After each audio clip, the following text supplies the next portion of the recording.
It's clear that we're winning enough states to reach 270 electoral votes needed to win the presidency. 바이든 후보는 인수위원회 홈페이지를 만들고 최대한 빠르게 준비하겠다고 This is a 했습니다. major fraud in our nation. So we'll be going to the U.S. Supreme Court. 자, 미국 대선 아직 진행 중입니다. 우편 투표를 늦게까지 받아주는 주들 때문에 선거인단 공식 스코어는 어제 제가 알려드린 그대로입니다. 바이든 253명, 트럼프 214명. 다만 개표가 끝나지 않은 곳 가운데 애리조나는 사실상 바이든이 확정적이어서요. 아예 바이든을 264명, 그러니까 264명으로 세마는 경우가 많습니다. 이렇게 되면 바이든은 6명만 남겨두고 있는 건데 바이든은 그런 반면에 트럼프는 56명 더 확보해야 되니까 당연히 바이든의 당선이 유력한 상황이죠. 하지만 트럼프 대통령은 순순히 승복할 생각이 전혀 없어 보입니다. 밤사이에 트위터를 올렸는데요. 막판 집계를 거쳐서 바이든 후보가 승리를 주장하는 모든 주에서 법적 이의 제기를 하겠다.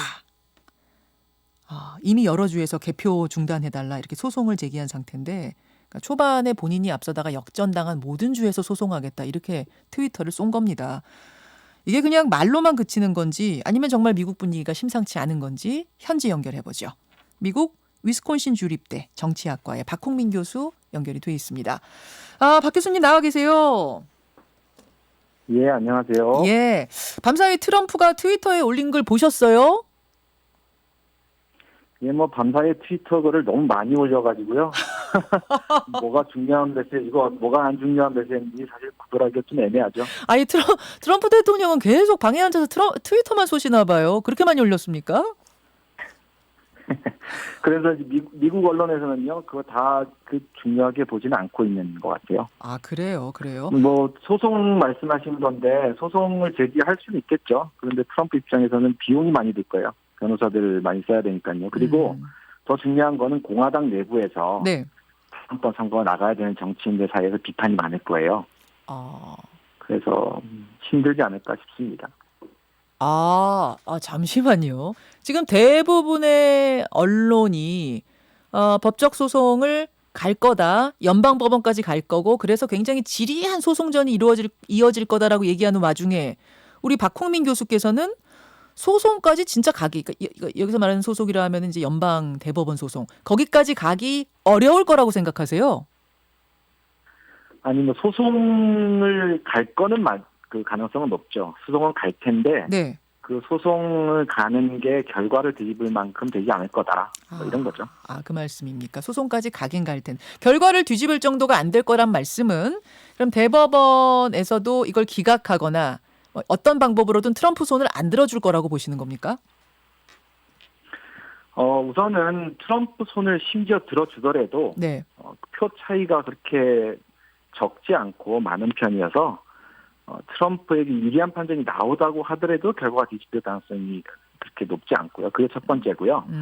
두 번째는 지금 아시다시피 미시건하고 방금 전에 이제 조지아주도 네. 소송 낸 게 이제 기각당했는데 네. 이 중요한 메시지인 거예요. 사실 시간상으로 늦었다고 미시건은 기각을 했고, 그다음에 조지아 같은 경우는 증거가 부족하다고 했죠. 한국도 마찬가지지만 소송을 제기하는 사람이 부정이 있다거나 불법이 있다거나 이런 문제의 증거를 제시해야지 그 이제 판사가 그 소송을 들어주는 건데 증거가 없으면 아무리 트럼프에게 우호적인 연방 대법원 판사들이라고 하더라도 법과 원칙을 위배해 가면서까지 트럼프에게 유리한 판결을 내리지는 않을 것 같습니다. 지금 미시건에서 내린 그 개표 중단해달라는 소송이 여러분 이미 기각이 됐어요. 이건 이제 연방 대법원은 아니고 주법원에서 그렇게 결정한 건데 그것만 봐도 뚜렷한 증거 없이 말로만 부정선거입니다. 뭐가 의혹이 있습니다. 이 말로만은 어떤 판사도 들어주기가 어렵다 그 말씀이에요. 그거는 연방 대법원에 가서도 마찬가지일 것이다. 예, 지금부터 연방 대법원 갈 때까지 시간이 조금 있겠죠. 그래서 부정의 증거가 있다면 그 증거를 수집하거나 그럴 수 있는 시간의 여유는 있겠지만 지금 나오고 있는 부정이라고 주장하는 그런 이야기들이나 그런 것들의 내용을 들어보면 네. 특별히 그런 증거가 있는 내용이 아니고 일방적인 주장들이 많거든요. 그러니까 그의 연방 법원으로 가더라도 이길 가능성도 좀 낮고 만약에 이기더라도 네. 이제 트럼프에게 유리한 쪽으로 재검표나 뭐 우편 투표 인정 여부가 정해지더라도 네. 결과 뒤집힐 정도는 아니다 이렇게 보는 거죠. 아, 표차가 있기 때문에. 알겠습니다. 그러면 지금 말씀 들어보면 소송으로 결과가 달라지지 않을 거란 얘기인데 소송으로 결과가 달라지진 않더라도 트럼프 대통령 선동에 의해서 그 지지자들이 폭동을 일으킬 가능성, 이런 가능성은 남아있죠. 뭐 시위는 일어나고 있죠. 뭐 트럼프 지지자들이 어저께 같은 저녁에는 애리조나 피닉스는 그 총기를 휴대해서 시위대들이 행진을 하고 위협적인 그런 시위를 했어요.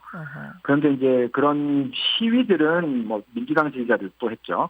뉴욕에서도 하고 예. 뭐 펜실베니아에서도 하고 피츠버그에서도 하고 시위들은 일어나고 있는데 많이 일어나고 있는데 이게 그게 폭력적인 시위로 이제 넘어간다거나 아니면 폭동으로 넘어간다거나 이럴 가능성은 높지 않아요. 아, 지금 대부분의 그 주에서 이제 그 국무장관들이 주방위군을 통제하고 있는데 네. 주방위군들도 지금 출동 준비가 되어 있는 상태고 뭐 경찰 같은 경우도 준비가 되어 있는 상태여서 네. 뭐 누가 법을 위반해 가면서 폭동을 일으킨다 그러면 이제 뭐 트럼프 지지자든 뭐 민주당 지지자든 뭐 상관없이 네.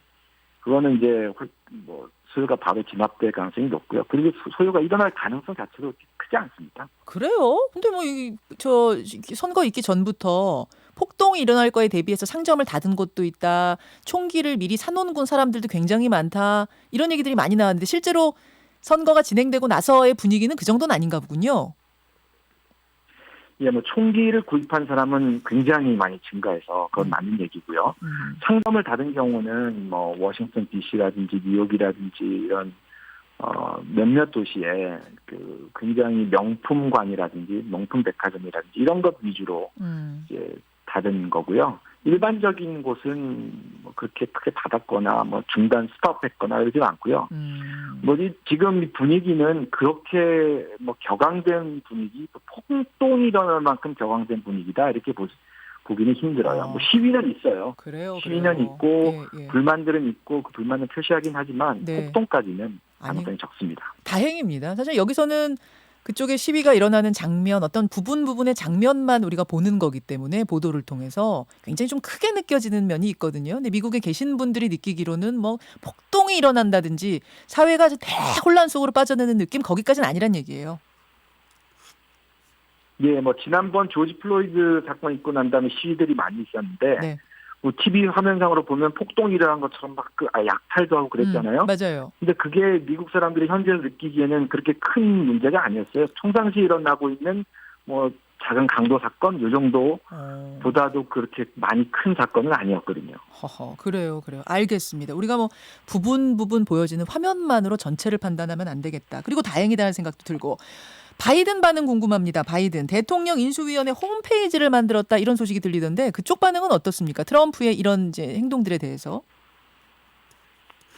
뭐 대통령 인수위원회 홈페이지를 만들었다라고 하는 뉴스는 사실 저도 한국 뉴스를 통해서 들었어요. 왜냐하면 이제 미국 언론들은 사실 거기에 전혀 관심을 안 가지고 있었거든요. 그래요. 그리고 그 홈페이지를 만들었다는 사실 자체도 그렇게 중요한 메시지가 아닐 거예요. 뭐 홈페이지를 테스트해봤다거나 뭐 그런 종류의 메시지일 거고요. 예. 바이든 쪽의 분위기는 굉장히 조심스러워요. 이길 때까지는 이겼다고 선언하지도 않을 거고요. 소송이 제기되면 그 소송에 대해서 차근차근 법적으로 대응할 예정이고요. 그러니까 분위기는 상당히 차분한 분위기입니다. 어차피 이길 거니까. 아니 느낌에 트럼프가 저렇게 세게 나오면 뭐 이거는 우리가 이긴 거다. 뭐 불법 선거다. 이런 식으로 나온다면 오히려 바이든 쪽에서 무슨 소리냐? 한번 승리 선언 확 해버리고 뭐 이럴 것 같은데 그게 아니에요. 조심스러워요. 예, 뭐 전략적으로 봤을 때도 뭐 그렇게 맞불 작전을 하게 되면 네.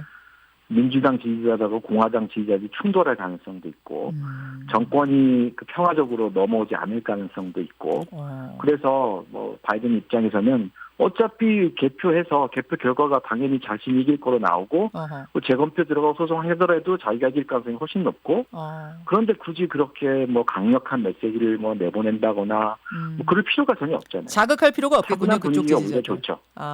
어차피 이길 거다라는 자신감에서 오히려 차분하게. 아니나 다를까 어제 바이든이 낸 메시지를 보니까요. 화합에 대해서 계속 강조를 하더라고요. 예, 그렇죠. 화합을 강조를 했죠.